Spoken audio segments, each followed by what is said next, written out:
We can't say the future without AI. I mean, there's no way around it. 50% of workers now believe AI is going to improve their experience. When I come into the meeting room, I need a way to incorporate my AI with what's going on in the meeting. It's almost a bring your own AI type of a concept. Most of what we do in our day-to-day is going to change significantly. Hear the latest AV trends and predictions in this episode of Crestron's Smarter Spaces podcast on your preferred podcast platform. The faster you can say, I don't know, the better your projects and your experience will be. That's always been the AV person's struggle, that we don't actually say, I don't know something. We're always trying to learn. You know, when it comes to these kind of things, just raise your hand and say, I don't know, give it to somebody who knows this stuff. Just pass it on. Well, you got me. By all accounts, it doesn't make sense.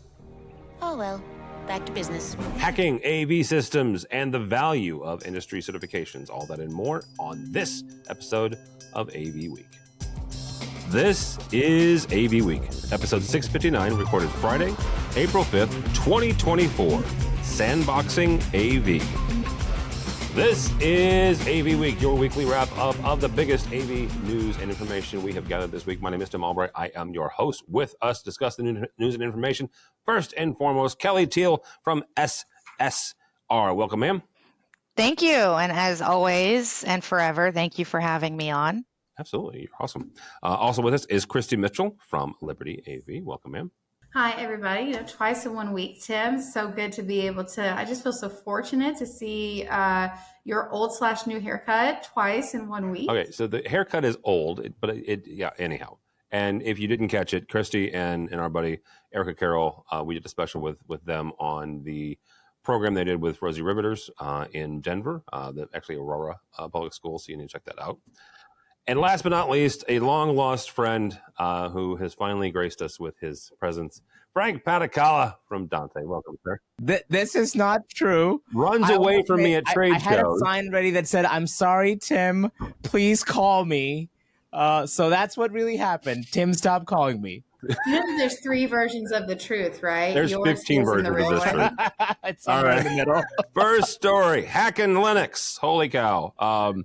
A widely used open source library called XZ Utils, present in major Linux distributions, was found to contain a sophisticated backdoor that allows remote attackers to execute arbitrary code and gain complete control over vulnerable systems. The malicious code was deliberately introduced by a project maintainer named Jai10, who built credibility over a span of 2 years before inserting the backdoor. Experts believe this to be a complex state-sponsored operation with multi-year planning, highlighting the reliance on open-source software and the potential consequences of such a breach. The incident emphasizes the need for organizations to adopt tools and processes to identify signs of tampering and malicious features within both open-source and commercial code used in their development pipeline. Mr. Paticala, we are going to start with you on this. Linux, for me, right? Linux was always like the gold standard. You can't hack it because it's just it's complicated and all that. And not that this is the first time that something in Linux has been hacked, but this was a pretty significant one. When we look at this, and one of the lines of the story talked about the need to implement these processes on both commercial code, that's what caught my ear, because everything we do in AV is got some kind of code, right? It is a software first industry anymore. What are the best practices for implementing AV security? In an instance like this, obviously sandboxing is the first step to most of these things. And to bring a little highlight to it, and most of it is mentioned in the article, the supposed attacker started a GitHub repository 3 years ago, right? So it's not like it was sudden. It's not an attack. So I'd like to shift focus on our perspectives on security a lot of times, because we assume that an exploit is instantaneous. The fact that this was built over 3 years, which means they kept releasing updates and you added the updates, it's the only reason why this didn't become worse is because a Microsoft developer caught this. Because what it did, and to break it down into a little bit of the technical aspects of it, is that it gave a backdoor, an SSH into any user that implemented this utility code. And XZ is actually a very popular compression tool, something like the Windows equivalent would be like zipping your file. So it's used as a compression thing. So couple things, right? It's widespread. It's commonly used software. We have the advantage that a lot of our software platforms are still very much manufacturer dependent. So it's not like you can go on to GitHub and download, like, say, a specific manufacturer's code. There would be implementations of it, but there's still a lot of lockdown systems. But we are largely, with the development of our enhanced networks, going away from these tight, lockdown, walled garden kind of things. We want open source. We want things to be utilitarian. We want people to be able to access this. So GitHub and all these things are going to be more commonplace. There's nothing that we need to do new. We just need to follow the practices that the industries before us did with their software systems. Proper sandboxing, proper implementation of processes, documentation. Very simple stuff, but it's just that we need to do it. That seems simple. Right. And I want to get Kelly and Christy on this as well. But really quickly, the AV industry has not been known to adopt best practices from other industries. We have a history. There it is. We have a history of trying to home roll it ourselves. Yes. So how the heck do we get the entire, well, I mean, the manufacturers to say, hey, guys, here's a bunch of standards over here. You might want to consider them. My new agenda with doing podcasts is to be the pro AV person in every conversation. And I'm going to say that we underestimate how much of security AV people already do.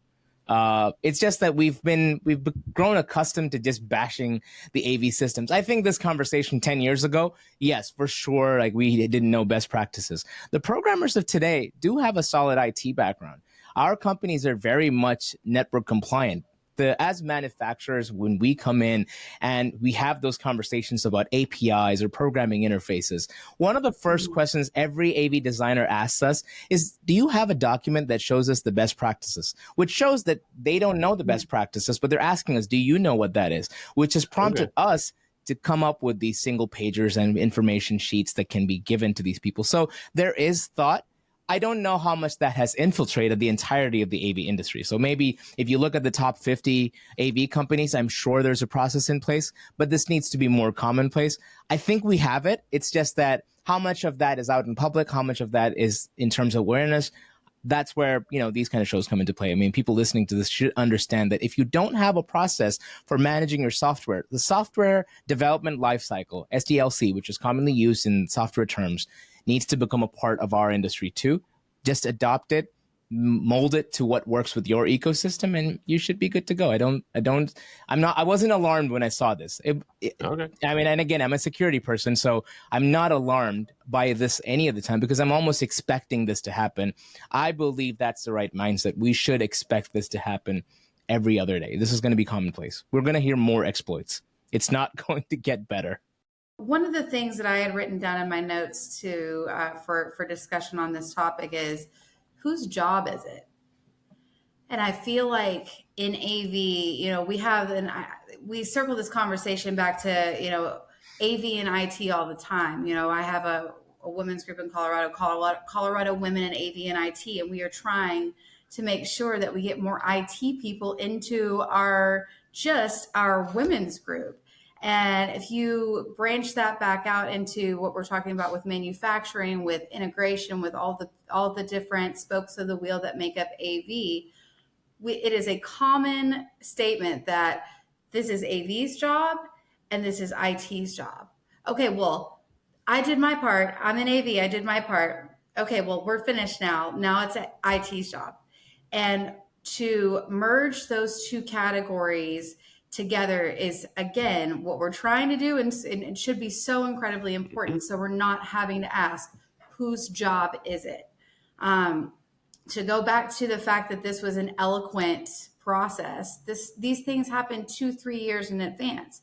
And that's always been the case, right? This is not the hackers of 1999.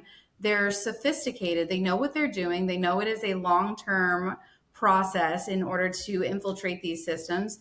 And if we're already 3 years behind figuring out whose job it is in order to protect ourselves and be proactive instead of reactive against these kinds of attacks, we're 20 years behind, in my opinion. So I think, in terms of where this conversation is now, I'm thankful for what Frank said personally, because it is such a positive glass half full approach to what I would have expected, at least from my perspective, to be, okay, well, we're already behind, right? That's what I just said. So it's nice to see someone who has the background and the education and the experience saying we are making positive steps forward.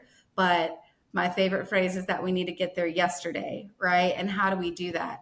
We need to remove ego in certain cases within AV and start to have these conversations with IT and cybersecurity folks and say, look, it's all of our jobs, because at the end of the day, when the poo-poo hits the fan, somebody's going to get blamed for it. And then whose job will it be then?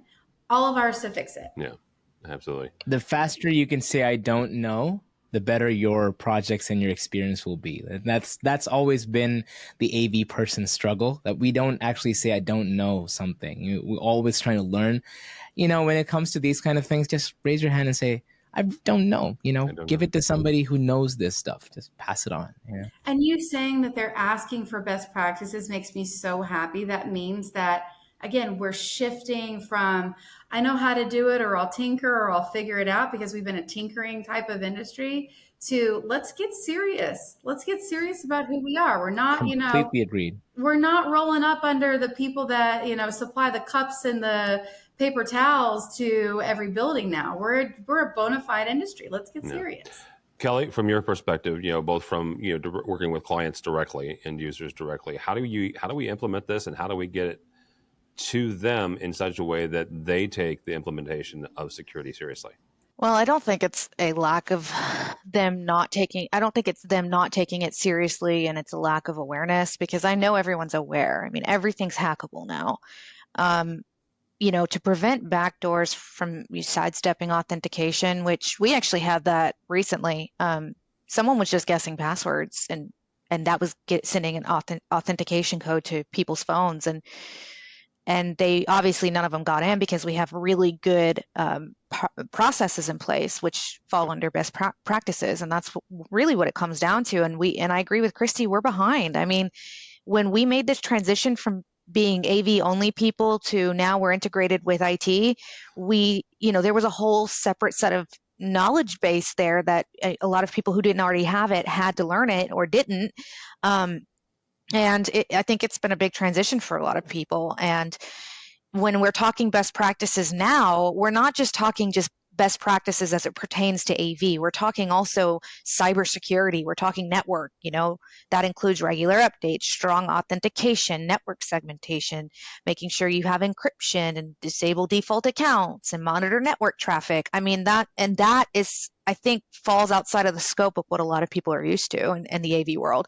In fact, where I'm at now, I actually moved a little bit out of the AV role, and now I'm doing more security and network implementation, because it was something that, like Christy said, the egos need to be let go. It was hard to work around that, and it was hard to try and get people to agree these are best practices, and then say, no, that's not our responsibility to determine that.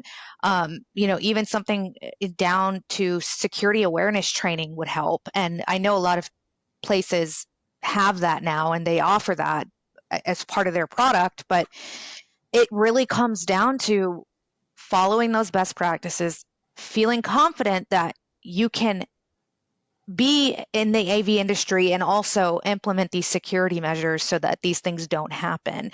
Because I think it's happening outside of the AV industry all the time too. I mean, it's everywhere. I mean, like I said before, my mortgage company was down for a month. They got hacked. Yeah. And they claim they had the best security implementations in place, and it come to find out they didn't. There was a weak point. And they didn't follow best practices, and I don't know who was responsible for that. But right. I think it comes down to that. But it wasn't their job. Right. It wasn't their job. It was someone else. And that's what they did. They deflected. They sent out a letter. saying due to I think there was a weakness in their security protocol is what they called it. They passed the buck. It was somebody else's responsibility. The coolest part about this, and I'll just throw this out there, in security, risk transference is actually an accepted way of mitigating these things. So you can actually pass it on to someone. So the only way you can really do that is if you have the proper documentation to say, hey, I did my part. I passed it on to someone. All the more reason that we got to cover our tracks and our bases as we're doing these things. It's like AV has traditionally operated on this demarc point of, all right, from this point on, it's no longer AV. I don't think that exists anymore. I mean, we should be able to be brought into the conversation and be a part of the conversation, whatever the life cycle of it is, right? 2 years from now, on something you implemented, your conference room may get hacked. You can't be like, I finished the install 2 years ago, so it's not on me. It is on you if there is a piece of the install that you still own in terms of code or service or something. So it is always you. You've got to be part of it. Regular audits have to happen. I mean, their vulnerabilities and weaknesses that could be exploited to create those backdoors can happen at any point. There has to be regular audits that you have to do a regular audit or assessment of that system to identify and remediate any of those vulnerabilities. So that's something else, is trying to get someone to admit that they need to stay on top of that. Well, again, it's not my job. That's really what it comes down to, Tim, is we need to get people on the same page about where the responsibility lies. And we are behind and we're catching up, but yeah, we'll get there. Well, it's top line, right? It can be a middle out approach. It could be top line, where we're talking about all the different counterparts that make up AV.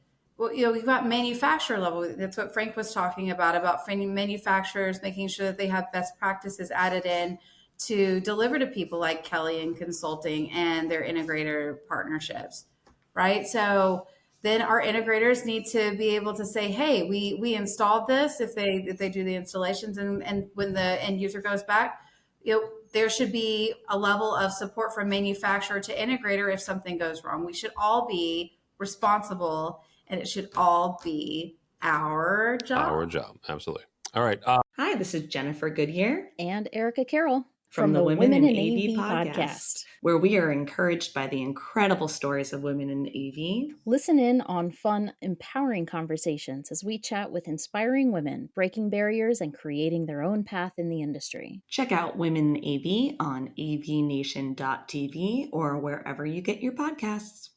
Second story we're going to do is from our friend Alicia Hendley in Commercial Integrator. Alicia works for Sennheiser. Alicia tells the story of Sam Young, a successful AV integrator who transitioned from IT, Batakala, to AV and obtained the CTS-D certification. Young's approach to system design, which involves active listening, simplicity, and collaboration, has been instrumental in their success. The article emphasizes the importance of mentorship, continuous learning, and the support of professional associations like AVIXA, in this case, in fostering personal and professional growth within the AV industry, while also encouraging individuals from diverse backgrounds to pursue careers in this field. Christy, we're going to start with you on this. What is the value, both personally as well as professionally, of industry credentials? Well, you're also speaking to, I love how you came to me first. You're speaking to the one probably on the podcast with zero industry education focused credentials, which is interesting, right? I don't have a CTS. I don't have a CTS-D. Shout out to Kelly, which we're going to talk about here in a minute, who's going after her RCDD. But I don't have any of these industry credentials. And if I were to tell this story, I have zero regrets in my life. You have to live that way. Otherwise, you're just, you're looking backward instead of forward. But I would rather tell the story of, I backed into the industry and I didn't know what I was doing. And now I'm trying to play catch up. And so how do I do that while also trying to learn everything else that I have to do in order to do my everyday job? So it would be a story for me to tell where if I had the opportunity, I would have loved from, grades 9 through 12 to have had an opportunity for somebody to come into my high school and say, hey, this is a career path for me. This is an opportunity Do you like to make things look good and sound good for a living? Hey, why don't we start you down a process here where you can get these training, these courses, this education, this vocational knowledge available to you now, and put me directly into an organization right out of high school.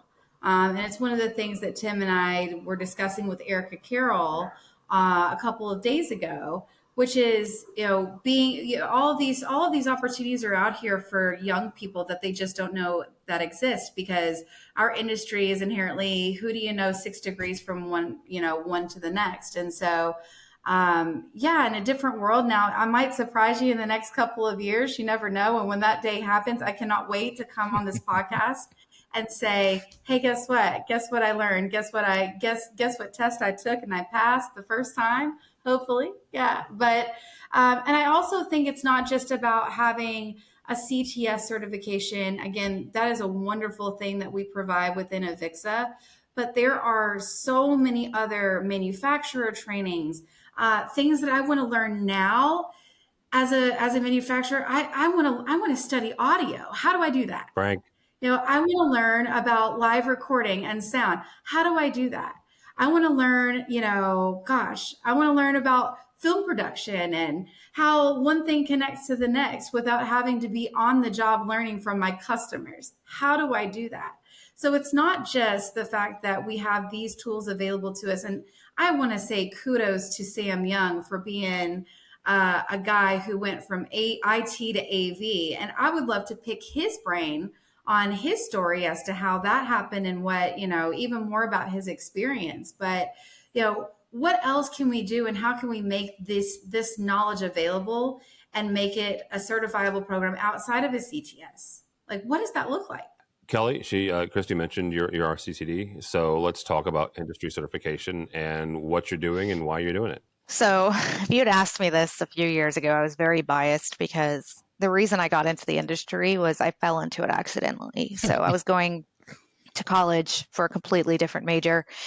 And I grew up building computers. So I knew I was going to work in technology. And I got all of my experience from being on site and starting at 18 years old and working at a full-time technology firm at 18 years old and just stuck with it. However, there are people who don't get that opportunity or they start much later. And if you'd asked me, I thought CTS was just alphabet soup behind a name.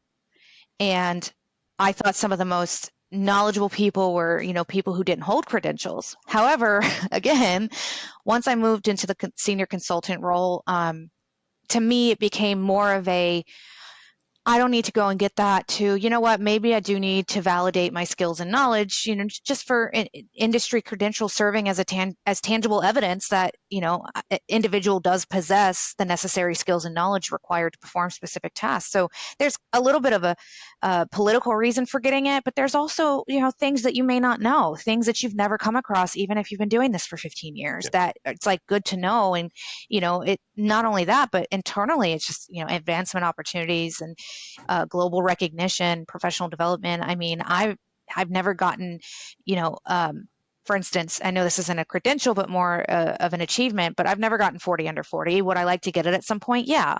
Does it mean I don't know what I'm doing? No. Same with credentials. It doesn't mean you don't know what you're doing. It's just something that it's a validation just to ensure and let people know that you do know what you're doing.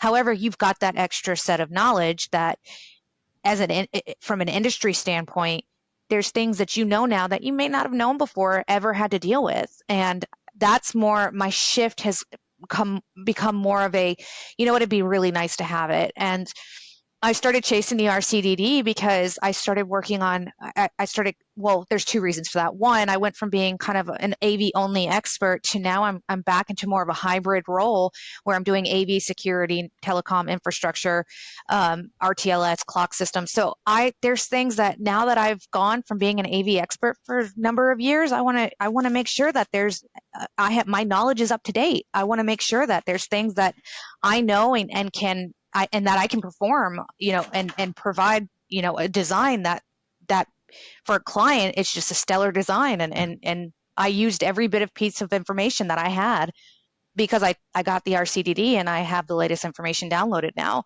So that's kind of how I see it. I did have a shift in how I felt about certifications, and now I'm fully on board for them. I don't think they're bad. They're expensive, but Well, they are. Well, I think you're bringing up such a great point, which is not, we're drilling down into the certifications, but, and Frank, I promise I'll let you, I just have to say this.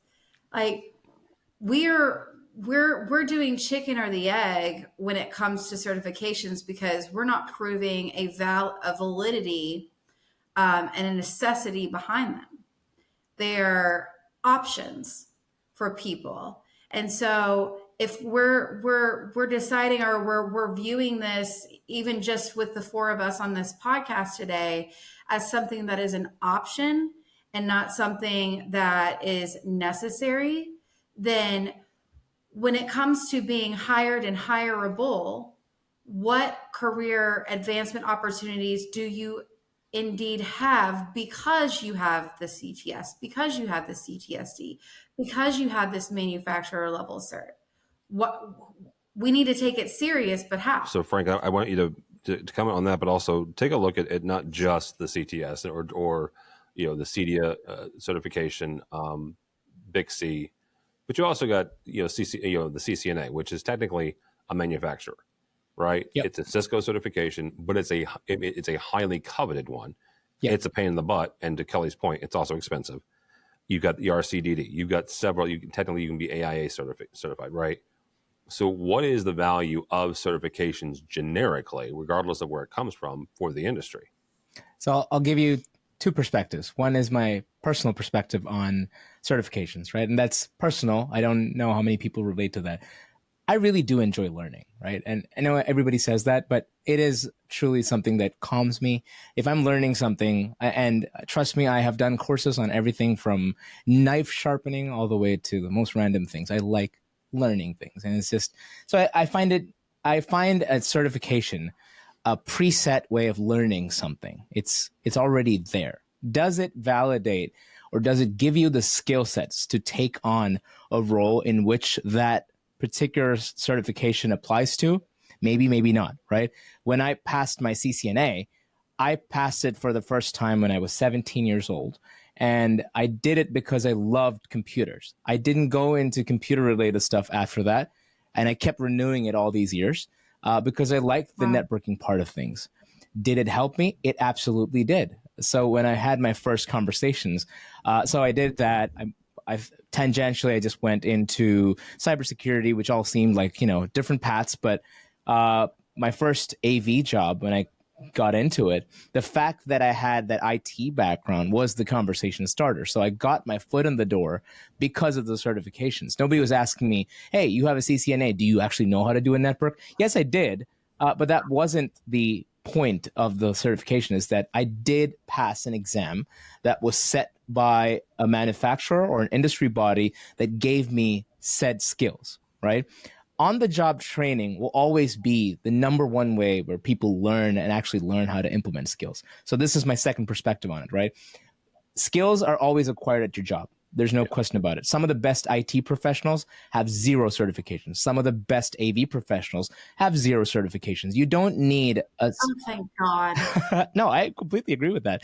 Christy, I didn't have any for many years. I'll tell you that. Absolutely. There's no need to have a certification to prove you know that.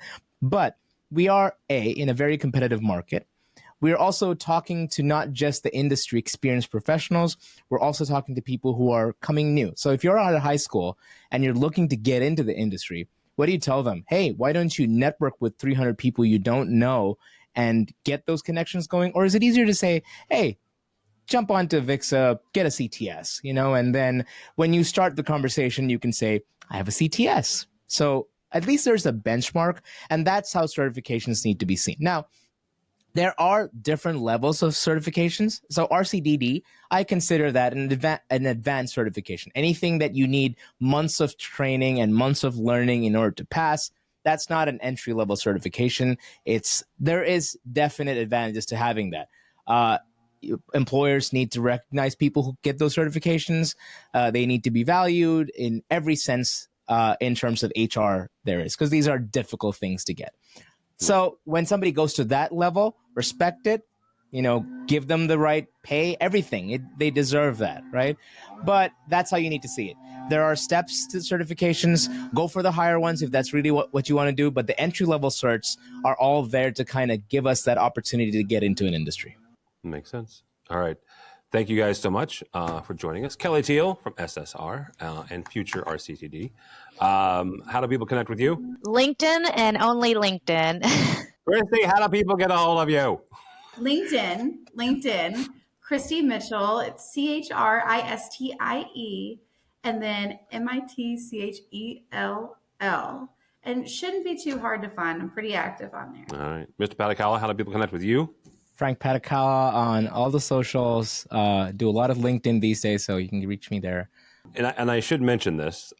Frank is also an award-winning Frank Patakala with the Dante and the Dante shorts. So he won AVNation's Reader's Choice Awards this year and last year, actually. So it did. Was a highlight of my career. Whatever. All right.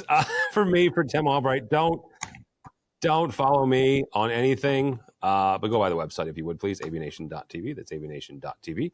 You'll find the special we did with Christy sometime this week, and Mitchell's in the background, and I forgot when I told him to do it. So I think Tuesday or Thursday, but go by there, as well as a host of others. EdTech is a brand new episode out, State of Control and Women in AV. Also, you can check out our coverage of Enterprise Connect. We were in Orlando a couple weeks ago, and all of those videos should be up on the website as well. So all that and more at avnation.tv. That's avnation.tv. Thanks so much for listening. Thank you so much for watching. That's all the time we have for AV Week. The network for the AV industry. What are you listening to? This is AV. This is AV Nation. This is AV Nation.